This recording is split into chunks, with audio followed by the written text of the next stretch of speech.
교회는 삼위일체 하나님께서 교제하면서 일하시는 그 안에 성도도 들어가서 예배하며 들어가는 공동체입니다.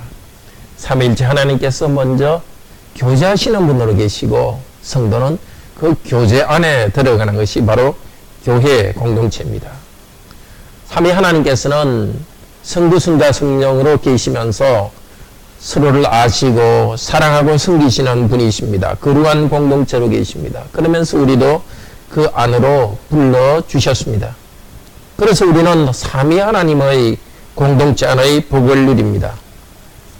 오늘 두 가지 말씀을 듣겠습니다. 삼위일체 하나님의 공동체에는 5가지 측면이 있다는 것입니다. 둘째로 공동체는 예배와 권징으로 순종으로 세워져 갑니다. 첫째로 교회는 삼위 하나님이 사랑과 교제하는 공동체로서 5가지 특징이 있습니다. 그것은 말씀의 공동체요, 삼위일체 하나님 관계의 공동체요, 순교의 공동체요, 바닥 공동체요, 네트워크 공동체입니다. 하나하나 말씀을 들읍시다. 무슨 말씀 공동체입니다. 10장 오늘 15절에서 이렇게 말합니다. 15절에 내가 선언하는 것을 판단하십시오. 언뜻 들으면 내가 하는 것을 여러분이 알아서 판단해 보라는 뜻처럼 들립니다. 그렇지만 원래 뜻은 이런 뜻입니다. 내가 지혜 있는 자로서 여러분을 간주합니다. 여러분을 지혜 있는 자로서 간주하여 말합니다. 내가 선언하는 것을 옳다고 판단하십시오. 내가 말하는데 여러분 자기 생각대로 판단하지 말고 내가 생각하는 것을 옳다라고 판단하십시오. 15절에서 사도 바울은 내가 이르는 말, 그것은 사도 바울의 개인적 의견이 아닙니다. 성령께서 하시는 말씀이 아닙니다. 고린도 교인들은 자기 나름대로 판단하는 경향이 있었습니다. 지금 10장은 지금 우상신전에서 이브의 축하 파티에 참여하는 문제죠. 우상 제사는 우리가 참여하지 않고 축하 파티에는 참여하면 된다. 그렇게 생각했습니다. 그러나 하나님께서 말씀하십니다. 그것은 너희들 생각이다. 너희들은 바울을 통해서 하는 말을 들으라. 너희 생각대로 판단하지 말고 사도 바울이 선언하는 말을 옳다고 판단하라 합니다. 우리는 우리가 옳다고 생각하는 교회의 모습을 만들어서 그것으로 밀고 나가는 교회가 아닙니다. 하나님께서 계시의 말씀을 주셨을 때 그 말씀에 순종하며 나아갈 때 하나님의 공동체 안으로 들어가는 교회입니다. 오늘 사역으로 나누어 드린 데는 초록색으로 공동체됨이라는 말이 4번 나옵니다. 그리스도의 피에 참여함, 그게 공동체입니다. 그리스도의 몸에 참여함. 또 18절에는 제단과 공동체됨, 20절에는 귀신과 공동체됨. 하나님께서는 우리가 귀신과 공동체 되는 것이 아니라 그리스도의 피와 몸의 공동체 되기를 원하십니다. 사람의 고집대로 이 공동체에 들어가는 것이 아니라 말씀 안으로 들어갑니다. 요한복음 5장 30절에서 예수님께서 하신 말씀입니다.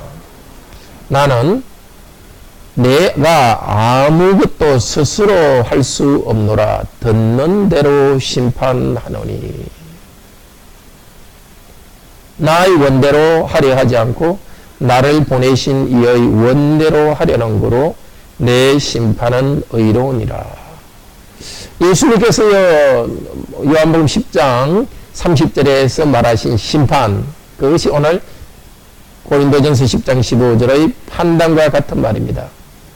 예수님께서는 자신의 뜻대로 스스로 판단하지 않았습니다. 자신의 원대로 하지 않았고 보내신 하나님의 소원대로 하기를 원하셨고 하나님 말씀에 순종하여 판단하고 행동했습니다. 삼위일체 하나님 안에서도 자기 뜻대로 하는 것이 아니라 서로 순종하면서 서로가 순종하며 행하셨습니다. 그렇기 때문에 우리 성도들은 내가 무엇을 안다고 우리 생각대로 판단해서는 안 되겠습니다. 예수님도 하나님의 말씀대로 순종했으니 우리도 하나님의 말씀대로 순종합시다. 예수님께서는 하나님께 순종하여서 사도를 세우셨습니다. 부활하여서 성천하신 다음에 성령님을 보내주셨습니다. 사도들은 성령님의 말씀을 들어서 성령님의 가르침을 받아서 옳다고 판단했습니다. 고린도전서 2장 13절에서 15절에서는 사도가 이렇게 말합니다. 내가 여러분에게 하는 말은 지어낸 말이 아니고 사람이 가르친 말이 아니라 성령께서 가르친 말이다 하면서 신령한 은사는 아무에게도 판단을 받지 않고 모든 것을 판단한다고 말합니다. 신령한 자, 그는 성령적인 사람이라는 것입니다. 사도 바울은 성령님의 가르침을 받고 성령님에 의해서 판단합니다. 그 성령님의 기준으로 모든 것을 판단합니다. 성령께서 가진 말씀을 가지고 모든 것을 판단합니다. 말씀대로 들은 대로 순종할 때 우리는 하나님의 공동체 안으로 들어갑니다. 말씀 공동체 빌립보서 1장 5절 7절에서도 이렇게 말합니다. 첫날부터 이제까지 복음에서 너희가 교제함을 인함이라. 또 1장 7절에도 여러분은 나의 매임과 복음의 변병함과 확정함에 나와 함께 복음에 참여한 자가 됨이라. 이 참여했다 말, 이것이 또 공동체라는 말입니다. 복음을 통하여 공동체가 됐습니다. 그냥 사람끼리 친해서 공동체가 된 것이 아니라 복음 말씀에 참여함으로써 복음을 통한 공동체가 되었습니다. 사는 성도 여러분, 우리 관악교회도 말씀 공동체입니다. 목사도 또 성도들도 자기 나름대로 경험이 있습니다. 그러나 우리는 기록된 말씀을 통해서 끊임없이 지금도 말씀하시는 삼위일체 하나님의 말씀을 듣습니다. 그 말씀을 듣고 순종할 때 우리는 삼위 하나님의 공동체 안으로 들어갑니다. 지금까지 우리 교회는 하나님 말씀에 순종하려고 참 노력해 왔습니다. 이해하지 않아도 그대로 순종했습니다. 우리의 느낌과 다를 때도 우리는 그대로 순종했습니다. 그럴 때 말할 수 없는 상상하지 못하는 복을 주시는 것을 경험했습니다. 순종할 때 하나님께서 길을 열어주는 것을 경험할 수 있었습니다.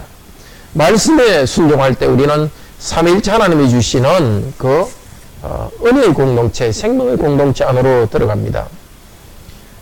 둘째로 삼위일체 하나님의 공동체, 교회 공동체는 삼위일체 하나님의 교제 공동체입니다. 오늘 16절에서 그리스도의 몸에 참여한다. 그리스도의 피에 참여한다. 그리스도와 공동체적 교제를 나눈다는 것입니다. 20절에서 귀신들과 공동체 되기를 원하지 않는다. 우리는 그리스도와 공동체적 교제를 나눕니다. 요한복음 17장 21절에서 23절에서 예수님께서는 십자가에 달려 돌아가시기 전에 제사장의 대제사장으로서 기도하셨습니다.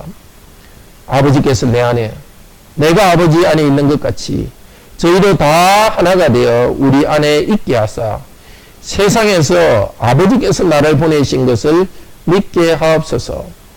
내게 주신 영광을 내가 저희에게 주었사오니 이는 우리가 하나 된 것 같이 저희도 하나가 되게 하려 함이라. 주 예수 그리스도께서는 이 세상에 오시기 전에 영원전부터 아버지 하나님과 아들 하나님과 성령 하나님과 공동체적 교제 가운데 있었습니다. 영광 가운데 있었습니다. 그 영광을 우리에게 나눠주기 위해서 이 세상에 오셨습니다. 복음을 통해서 우리에게 이 영광에 들어오게 하셨습니다. 하나님의 교제 공동체 안으로 들어가도록 하셔서 성부, 성자, 성령님이 누리는 그 영광을 우리에게 나눠주기를 원하셨습니다. 요한일서 1장 3절에서 7절에서도 사귐이라는 말이 4번이나 나옵니다. 공동체라는 말입니다. 1장 3절에서도 너희로 우리와 사귐이 있게 하려 함이라. 이 사귐은 아버지와 아들 예수 그리스도와 누리는 사귐 공동체입니다. 사도가 먼저 예수 그리스도를 만났고 사귐 공동체를 경험했습니다. 그 공동체 안에도 복음을 듣는 우리 교회도 들어오도록 했습니다. 그런데 우리가 만약에 하나님과 사귐이 있다고 하고 어두운 가운데 행하면은 거짓말하는 자다. 요한에서 1장 7절에서는 하나님이 빛 가운데 계신 것 같이 우리도 빛 가운데 행하면 우리가 서로 사귐이 있고 그 아들 예수 그리스도의 피가 우리를 모든 죄에서 깨끗게 하실 것이요. 우리는 삼위일체 하나님과의 공동체적 교제를 누리기 위해서는 말씀을, 사도가 전한 말씀을 바로 듣고 또 여기에 순종해야 됩니다. 순종하며 죄를 벗어버릴 때 영광의 사귐 안으로 들어갑니다.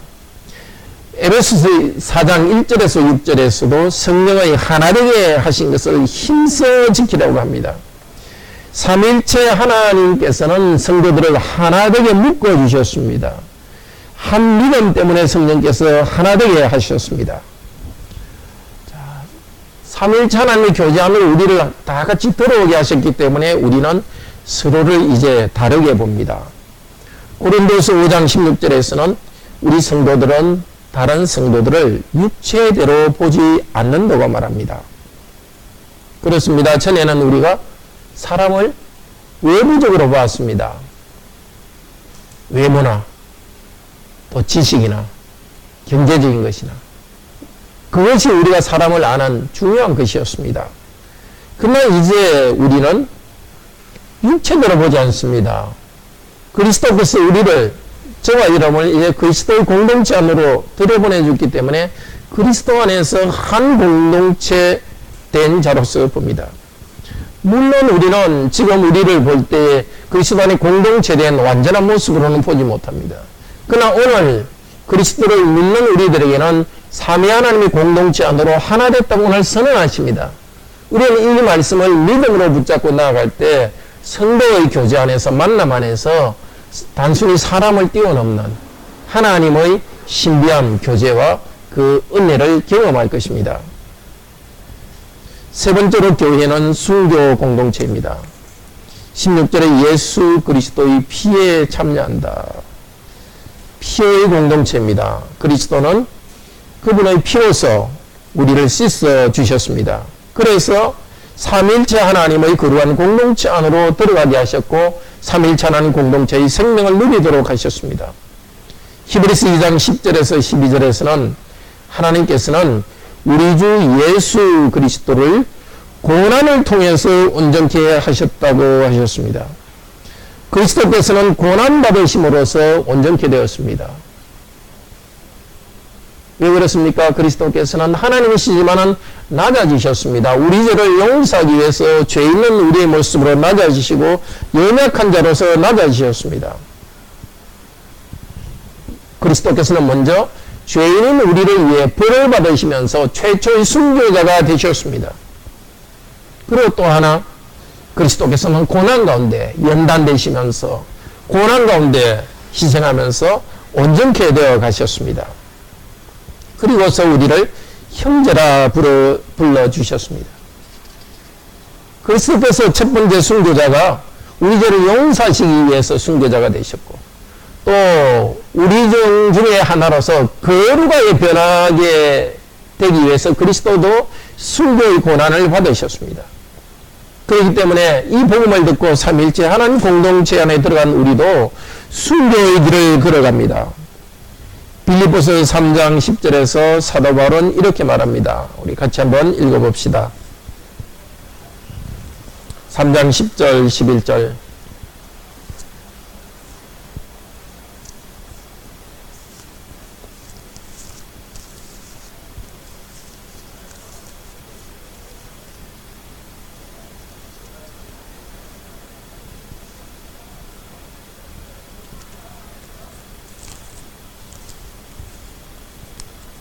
같이 읽읍시다. 내가 그리스도와 그 부활의 권능과 그 고난의 참여함을 알게 하여 그의 죽으심을 본받아 어찌하든지 죽은 자 가운데서 부활에 이르려 하노라. 그리스도의 부활의 권능에 참여하기 위하여서 고난의 참여함을 알게 하여 죽으심을 본받아. 그래서 죽은 자 가운데서 그 부활에 이르려 한다. 이 고난에 참여한다는 것이 코이노니아 공동체입니다. 예수 그리스도께서 주신 부활의 은혜를 누리는 부활 공동체는 고난의 공동체입니다. 그리스도의 부활의 능력과 영광스러운 영광을 누리기 위해서는 이 세상 삶에서는 고난을 당합니다. 고난을 통해서 우리는 우리의 죄가 점점 사라집니다. 고난을 통해서 우리는 점점 성숙한 그리스도의 모습으로 닮아갑니다. 계시록 1장 9절에서 사도 요한은 자신을 이렇게 소개합니다. 나 요한은 너희의 형제요 예수의 고난과 나라와 참음에 동참하는 자. 이 동참하는 자 바로 공동체입니다. 요한 자신은 사도이지만 성도들과의 형제로서 하나님 나라에 참여하는 하나님 나라 공동체의 백성이기 때문에 고난 가운데 참는 것에도 참여합니다. 계시록 7장에서도 천국에 들어야 하는 백성들 14만 4천은 예수님께로 나아가는데 어떤 모습이었습니까? 그 옷에 피를 적셔서 하얗게 된 사람들입니다. 그 성도들은 예수님께서 순교하시면서 흘린 그 피를 믿고서 그 피의 공로로 죄가 깨끗하게 되고 거룩하게 된 사람들입니다. 그리고 그들은 또 예수의 피와 함께 자기들의 순교의 피도 흘린 사람들입니다. 이 땅에서 그들은 순교자로서 살았습니다. 성경에서 순교자란 말은 마르티르라는 말은 증거자, 증인이라는 말과 단어가 같습니다. 복음을 전하는 사람은 복음 때문에 죽지 않더라도 다 순교자입니다. 고난받습니다. 그럼 여러분, 우리 성도님들, 복음에 순종하여 살아가는 여러분들도 복음 때문에 고난이 있고 그 고난과 핍박, 그 모두는 바로 순교자의 길입니다. 지금까지 주께서는 우리에게 수비하면서 고난을 받으면서 이 교회를 섬기도록 하셨습니다. 예수님을 믿는 것은 항상 모든 것이 잘 되는 것은 아니다. 항상 우리 느낌에 즐겁고 행복한 것은 아니라는 것을 배웠습니다. 아담의 타락 이후에 우리 인생은 고난이 있습니다. 우리는 고생 가운데 하나님을 의뢰하며 나아가는 것이 바로 그리스도의 길입니다. 이 고난의 길에서 목사나 직분자가 먼저 모범을 보일 것이고 우리 성도들도 이 고난의 공동체로 나아갑니다. 특히 우리가 속한 고신교회는 순교자의 교회입니다. 일제시대에 일본 천황에게 멀리서 절하라고 또 일본의 그 우상신에게 절하라고 강요했습니다. 그때 장로교 총회는 1938년에 신사 참배를 공식적으로 결정했습니다. 일본 천황과 신과 신사에 절하는 것은 국가의식이다. 종교의식은 아니다. 그래서 우상숭배가 아니다고 교회는 결정했습니다. 아주 이상한 논리로 결정하고 우상숭배했습니다. 그때 반대하다가 감옥에 갇히고 죽었던 후예들은 해방 후에 교회가 회개할 것을 제안했습니다. 그러나 장로교회는 순수한 신앙을 지킨 목사와 또 교인들을 교단으로부터 쫓아냈습니다. 그래서 우리 고신이 생겼습니다. 여러분은 순교자의 후예입니다. 하나님을 섬기기 위해서 우상에 절하지 않기 위해서 순교의 길을 걸어갔던 그 성도들의 터 위에 우리 교회가 서 있습니다. 고난받고 고생할 때 불평하지 맙시다. 고난에 동참하여서 우리가 연단되어 가는 것을 기뻐합시다.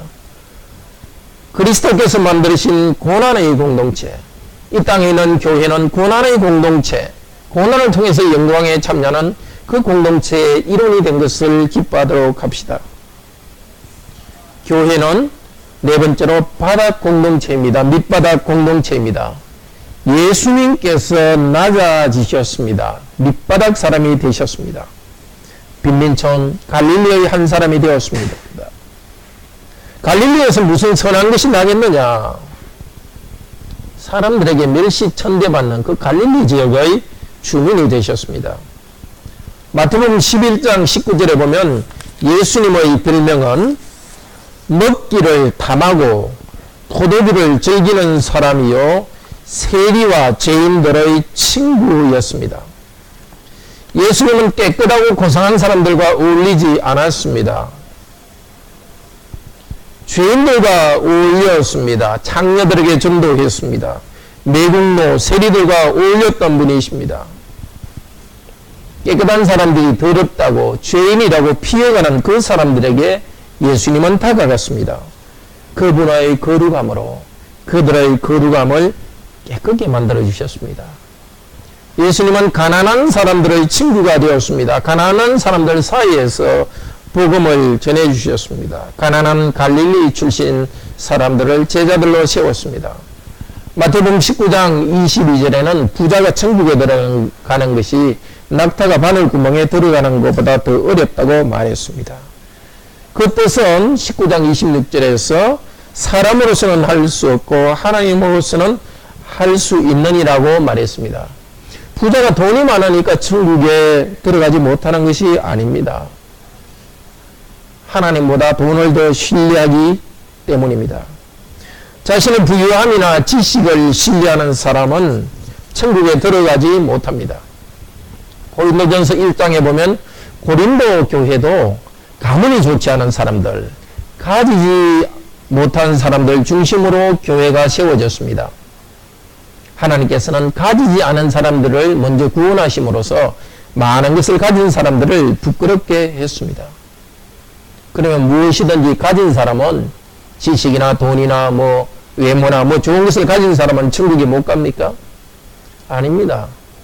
누구든지 사람을 자랑하지 못하도록 하나님은 교회를 그렇게 시작하셨습니다. 하나님께서 그리스도께서 교회를 이렇게 시작하셨기 때문에 성도들도 바닥에 있는 사람들과 친해야 됩니다.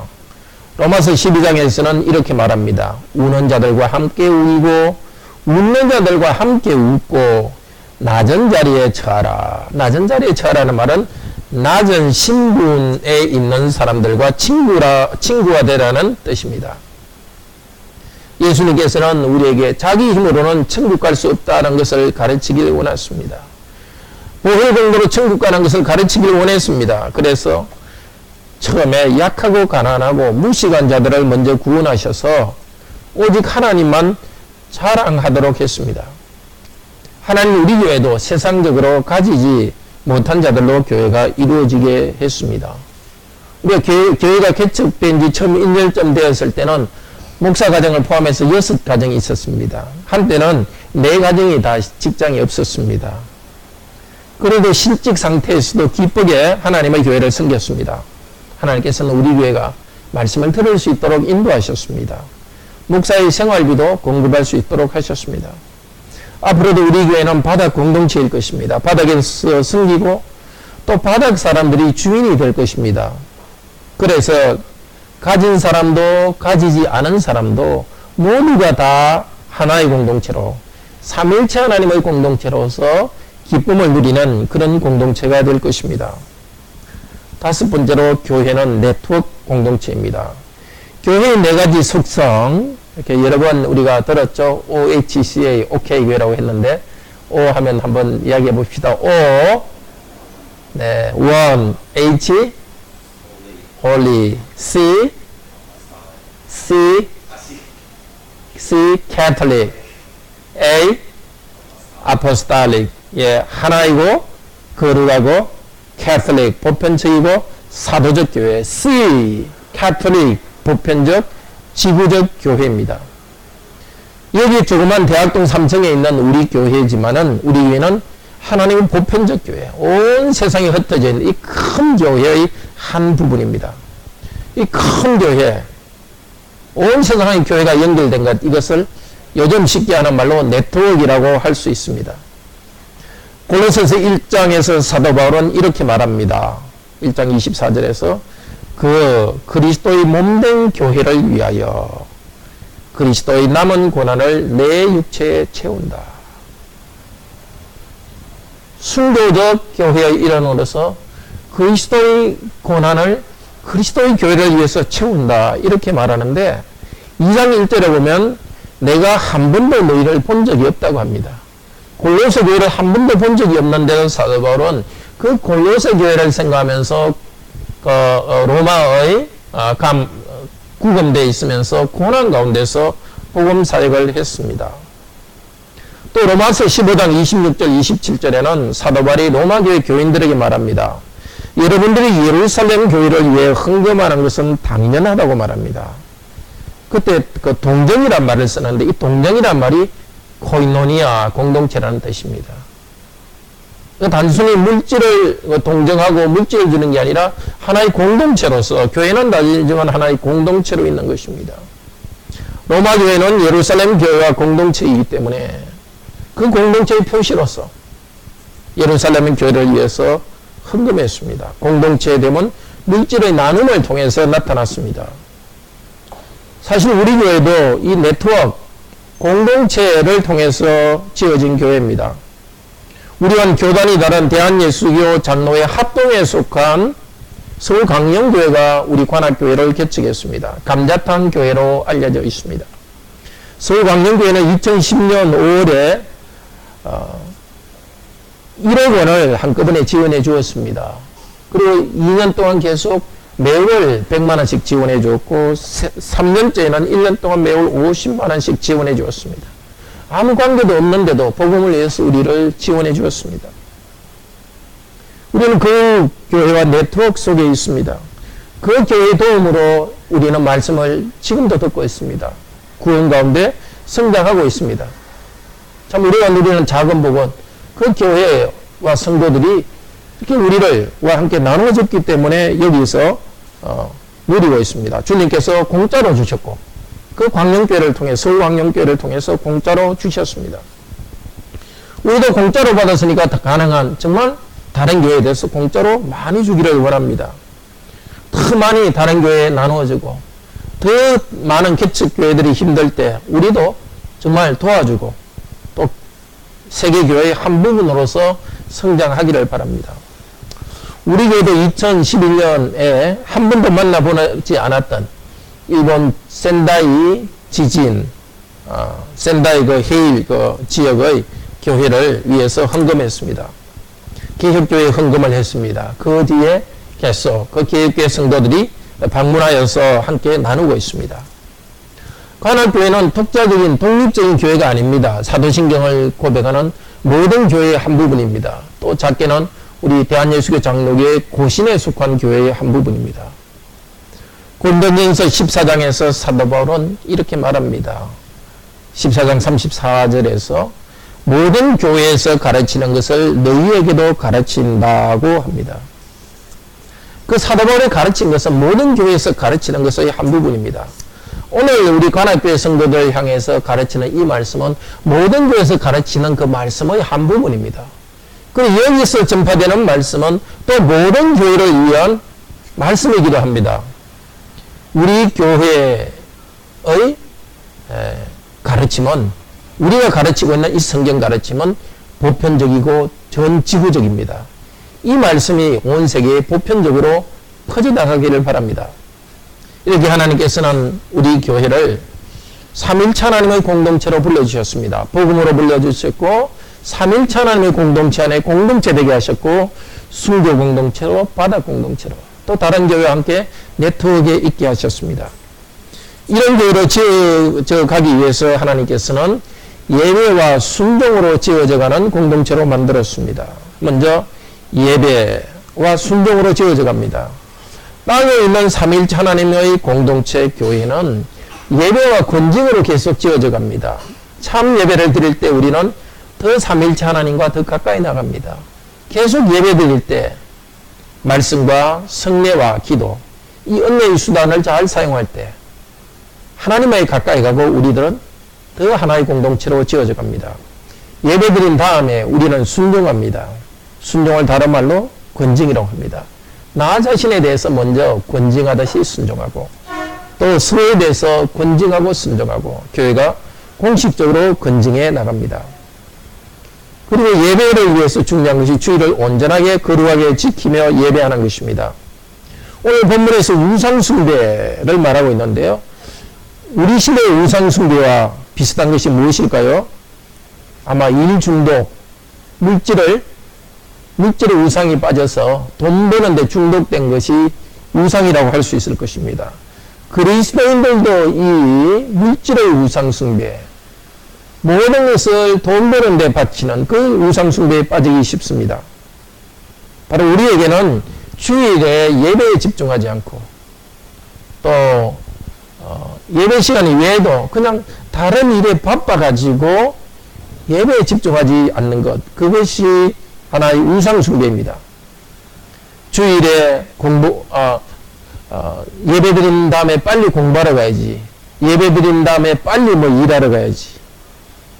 공부하는 것, 일하는 것은 하나님께서 땅을 다스리고 정복하라고 명령하신 참으로 그 명령에 순종하는 사명입니다. 좋은 일입니다. 그러나 하나님께 예배하며 쉬어야 될 그 시간까지 일하는 데 바치면 그것은 우상숭배가 됩니다. 저희가 6년 전에 우리 그 경기도의 주최로 관악교회 설립 예배를 드렸습니다. 그때 처음에 식사로 김밥을 사기로 했습니다. 그 주간에 제가 이제 김밥을 사기로 해놓고 계속 주간에 기도하는 가운데 이것은 아니다 하고 마음이 찔렸습니다. 그래서 다시 연락해서 그렇게 하지 맙시다. 우리 이번 설립 예배 때 오는 분들에게 대접을 잘 못한다 하더라도 주일을 바로 지키는 것이 더 좋겠습니다 해서 그렇게 했습니다. 아마 제 기억에 그때 다른 성도들이 수고해서 그냥 사지 않고 한 것 같습니다. 정말 그 뒤로 우리 교회는 그 주일에는 교회 공식 행사를 위해서는 돈을 쓰지 않는 것으로 정해서 그렇게 잘 지켜오고 있습니다. 그리고 성도들에게도 물론 개인적으로 빚지 못할 때는 뭐 할 수도 있지만 가급적 하지 않도록 했습니다. 우리 성도들이 정말 주일은 온전히 쉬면서 하나님의 큰 복을 받기를 바랍니다. 6일 동안 수고하면서 얼마나 힘들었습니까? 하나님께서는 예배하면서 예배 가운데 하나님을 만나고 또 주일은 우리들에게 쉬는 날로 복 주셨습니다. 많이 일하셨으니까 정말 주일에는 편히 쉬시기를 바랍니다. 또 몸은 여러분의 몸이지만 그리스도의 것입니다. 주일에 쉬는 것은 우리 몸을 위해서도 중요하지만 예배에 집중하기 위해서도 중요합니다. 우리 몸을 혹사시키지 말기를 바랍니다. 하나님과의 친교에 집중하기 위해서 주일은 푹 쉬시기를 바랍니다. 주일에 우리가 해야 될 중요한 일은 병전자들과 부모님을 돌보는 일입니다. 이 안식을 누리지 못하는 많은 사람들이 있습니다. 특별히 병이 들어서 주일인데도 끙끙대는 사람들이 있습니다. 그래서 주일에는 우리가 병든 자를 찾아가거나 전화해서 위로해 주도록 합시다. 특별히 주일에는 부모님께 꼭 멀리 있으면 전화드리고 또 가까이 와서 부모님을 섬기기를 바랍니다. 병든 사람, 약한 사람들 중에 여러분에게 제일 가까이 있는 사람은 여러분의 부모님입니다. 부모님을 공경하는 일을 통해서 우리는 하나님을 예배하는 사람이라는 것을 나타내도록 합시다. 주일을 지키고 예배를 드리는 데 있어서는 믿음으로 해야 됩니다. 한 6, 7년 전에 우리 그 박성년 선생님의 그 아들인 김재현이가 이 교회 홈페이지에다가 이렇게 글을 올렸습니다. 다 주일에는 쉬고 싶은데 아빠는 기독교인이 아니니까 어떻게 하면 좋겠습니까? 그래서 제가 그래 하나님 앞에서는 안 해야 되지만 아버지를 아직 설득하지 못했으니까 아버지를 위해서 주일에는 공부하는 것이 좋겠다고 그렇게 말했습니다. 그래서 그 다음 예배 설교에서 저는 다시 고쳐서 말했습니다. 아빠에게 이렇게 말해라. 아빠를 위해서 공부를 해야 되겠지만은 그러나 주일에 공부하지 않더라도 하나님께서 복 준다는 것을 저는 알고 있습니다. 그것을 한번 시험할 기회를 주세요 하면서 주일에 공부하지 말고 믿지 않는 부모님이라 할지라도 한번 기다려봐라 그렇게 했습니다. 예, 물론 재현이는 저희 교회에서 세례를 받았고 그 뒤에 교회에 잘 출석했습니다만은 슬프게도 이제 고등학교 올라가면서 이제 교회는 출석하지 않고 지금은 그 군대에 가 있습니다. 여전히 저희 교회 교인으로서 저 기도하고 또 신방하기도 합니다. 예.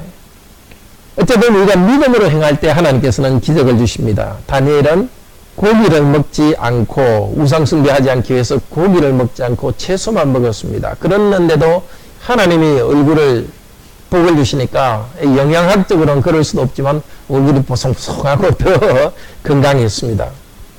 우리들이 중고등학교 다닐 때 그리스도인 학생들은 주일을 지키기 위해서 대개 토요일 12시까지 공부하고 주일에는 예배드리고 낮잠 자고 또 월요일 새벽 1시나 2시에 일어나서 공부하기도 했습니다. 근데 그때 학교에서는 아이들 공부시키기 위해서 일부러 학교에서는 월요일에 주초고사라고 시험을 봤습니다. 그러니까 믿는 그 학생들은 참 유혹이 됐습니다. 그래도 성적은 주님께 맡기고 그냥 문자 깐고 예배드리고 쉬고 그렇게 했습니다. 물론 지금 생각해보면 너무 율법주의적이지 않았나 생각이 듭니다. 그 때문에 저는 우리 성도들에게 너무 뭐 주일을 율법주의적으로 주일에는 절대 뭐 하면 안 된다 이렇게는 가르치지는 않았습니다. 왜냐하면 주일은 자유의 날이고 또 자유 가운데 하나님께서 또 예배드리고 정말 뭐 필요하면 사실 물건도 살 수 있죠. 그렇지만 그래서 그렇게 좀 부드럽게 가르쳤습니다. 근데 지금 이 시대의 흐름을 보면 둘 중에 하나 자유를 주는 것과 율법주의를 택한다면 최소한 주일을 지키는 면에서는 저는 율법주의를 택하는 것이 좋겠다 생각이 듭니다. 주일을 편하게 스스로 자유롭게 하십시오. 그러면은 뭐 주일에 가볍게 책을 읽고 이런 것도 좋은 일이죠. 소설이나 이런 것 참 좋은 일입니다. 근데 사람의 생각이 이렇게 흘러갑니다. 학교에서 공부하라고 한 것 중에서 소설책도 있으니까 그냥 단편문학집 이것은 학교에서 시킨 거지만 그냥 취미로 읽으니까 공부는 아니다 이렇게 생각합니다. 그러다가 뭐 나는 공부를 재미로 하니까 이게 꼭 주일에 일하는 건 아니다. 이렇게 또 이제 일이 아니고 나는 재미니까 쉬는 거다. 이런 식으로 하면서 결국은 뭐 공부하는 걸로 점점 바꾸어 나갑니다. 한국 교회는 주일에 쉬는 것이 참 좋은 전통이었습니다. 우리 고신교회는 철저했습니다. 근데 요즘은 아예 뭐 주일에 교회 행사에서도 뭘 사기도 하는 것이 점점 많아지고 있습니다. 교회 직분자들도 그냥 쉽게 뭘 사먹고 하는 것이 점점 많아지고 있습니다. 그래서 저는 둘 중 하나를 택하라 한다면 조금은 율법주의라 할지라도 주일에는 정말 아무것도 일하지 않습니다. 모든 걸 하나님께 맡기고 일하지 않겠습니다. 그렇게 하기를 권합니다. 정말 우리 교회 학생들은 주일에는 토요일까지 열심히 공부하고 주일에는 예배드리고 낮잠 자고 교회에서 정말 성도들 만나며 쉬기를 바랍니다. 또 여러분 학생들은 주일에 시험이 있다면 하나님 제가 주일 월요일 아침에 일찍 일어나게 해주세요. 기도하고 주일에는 믿음으로 쉴 수 있기를 바랍니다. 그러면서 뭐 월요일 새벽 1시에도 일어나고 2시에도 일어나서 그렇게 한번 해보시기를 바랍니다. 우리 세대가 그렇게 했던 것처럼 그렇게 믿음으로 주일에 예배드리면서 고등학생들은 대학에 들어가기를 바랍니다. 또 취직시험을 공부하는 준비하는 청년들도 그렇게 되기를 바랍니다. 직장생활을 하는 여러분들도 주일에 쉬면서 예배에 집중하기를 바랍니다. 아직 끝내지 못한 일이 있다 할지라도 그 걱정하지 말고 주일에는 다 맡겨드리고 하나님 그동안에 하나님께서 일하실 줄 믿습니다. 맡겨드리고 쉬시기를 바랍니다. 그러면 꼬인 문제들, 힘든 문제들을 내가 쉬는 사이에 하나님께서 섭리 가운데 일하셔서 풀어주십니다. 인간관계 힘든 것도 그 사람 마음을 움직이시고 뭔가 풀어주십니다. 자, 그렇게 믿음으로 주의를 지키면서 하나님의 능력을 체험하면 믿음이 더 커집니다. 다 주님 뜻대로 순종해야 되겠다. 그러면 주님께서 알아서 일하신다. 그런 믿음이 생깁니다. 하나님의 공동체, 그 신비한 복 안에 우리는 들어와 있습니다. 성령 하나님께서는 지금도 일하시고 있습니다. 하나님 아들 예수 그리스도께서는 하나님 보좌 우편에서 지금도 온 세상을 다스리고 있습니다. 특별히 사랑하는 우리를 위해 죽으신 예수 그리스도께서는 우리와 신비하게 영적으로 결합되어서 우리와 함께 일하고 계십니다. 우리가 주님 말씀대로 순종해서 위험한 지대에 나갈 때 우리 주님께서는 가만히 보고 있지 않습니다. 정말 우리가 순교할 정도까지 힘든 상황에 있다면 우리 주님께서는 가만히 보고 있지 않습니다. 어떻게 하시겠습니까?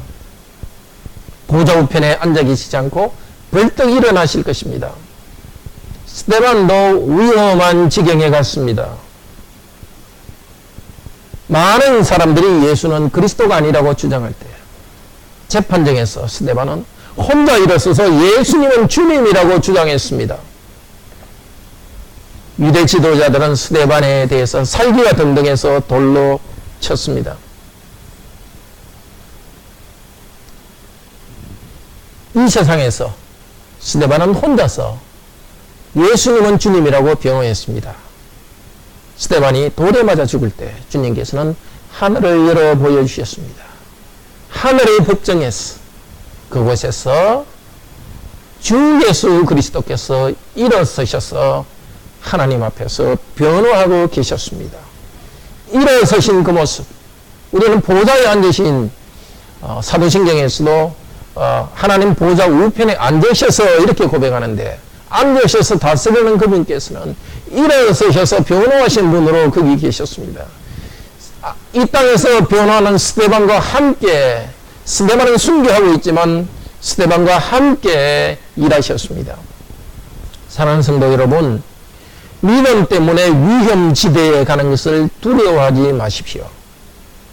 내가 믿음을 따라서 나가는데 더 힘든 일, 어려운 일이 생길수록 하나님은 더 큰 능력을 나타내 보이십니다. 가장 위험한 자리, 정말 순교하는 듯한 어려운 순간에 가실 때에 그리스도께서 여러분을 환영하시고 일어서서 변호하는 그 영적인 체험을 할 것입니다. 우리는 앞으로도 삼일체 하나님의 영광과 거룩과 신비가 교회 안에 우리와 함께 있다는 것을 계속 증거할 것입니다. 정말 주의를 온전히 지키자는 그 말씀을 오늘 드렸습니다. 위험한 믿음의 게임을 시작합시다. 공부하는 학생들은 성적이 떨어질지도 모르는 위험을 시작합시다. 직장에 있는 분들은 성장하지 못할 수도 있다는 위험한 일을 시작합시다. 그러나 두고 봅시다. 주님께서 어떻게 일하시는지. 세상적으로 또 결코 손해보게 하지 않을 것입니다. 세상적으로 손해보게 하신다면 더 큰 영적인 복으로 갚아주실 것입니다. 교회는 순교 공동체입니다. 그리스도께서 먼저 순교하셨고 순교하심으로써 그 영광에 들어가셨습니다. 우리도 그 고난에 참여함으로써 그 영광에 들어갑니다. 한 번이 아니라 죽을 때까지 우리도 고난 가운데 순교자의 길을 걸어갈 것이고 환한 영광을 보여줄 것입니다. 우리가 속한 교회는 말씀을 통해서 공동체로 세워지는 교회입니다. 삼일체 하나님의 공동체 교회입니다. 순교의 교회요, 바닥과 약한 사람들이 주님 은혜 안에 일어서는 교회요, 여러 교회들이 함께 힘을 합쳐서 네트워크로 자라가는 교회입니다. 이런 교회 지체로서 우리가 더 성장하기를 바랍니다. 우리 다 같이 찬송합시다.